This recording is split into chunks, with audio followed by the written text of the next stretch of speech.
In today's video, I'm going to teach you how to use buttons in Notion. Buttons in Notion are a powerful way to speed up your workflow by packaging common actions into a single reusable control. Whether you want to add repeatable content, create database entries, or jump to a specific page, a button can do the heavy lifting for you. Start on any Notion page where you'd like this shortcut to live. Type / then button, and select the button block from the menu. You'll see a new button appear. Ready to be customized, give it a clear, action-oriented name, so you'll always know what it does at a glance. Short verbs work great, like log task, start meeting notes, or open resources. Next, assign an emoji icon. The icon isn't just for flair. Choose something that visually reinforces the button's purpose, so it's easy to find as your page grows.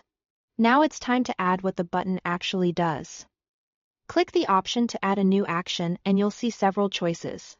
Insert blocks lets the button add content directly to your page, things like text, checkboxes, or a mini template you use all the time.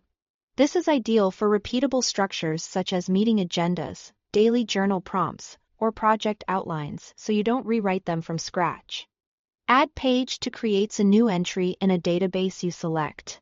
Use this when you want fast, consistent data capture, like logging a new task, creating a contact, or filing a bug report without navigating to the database first. It helps keep your entries standardized and reduces the chance of forgetting key fields. Edit pages and modifies existing database properties. This is handy when you want to update one or more pages in a controlled way, such as changing a status, assigning a person, or toggling a checkbox. It streamlines routine updates and can help enforce consistent workflows across your team or projects. Open page does exactly what it says. It takes you straight to a specific page. If here is a hub, resource center, or a frequently used document, this action turns your button into a quick jump, saving you clicks and time. Show confirmation adds an "Are you sure?" prompt before the action runs. Turn this on when the action makes changes to important data, so you have a final checkpoint before anything is applied. When you are finished configuring your actions, click Done. Your button is now set up and ready to support your workflow. Thanks for watching.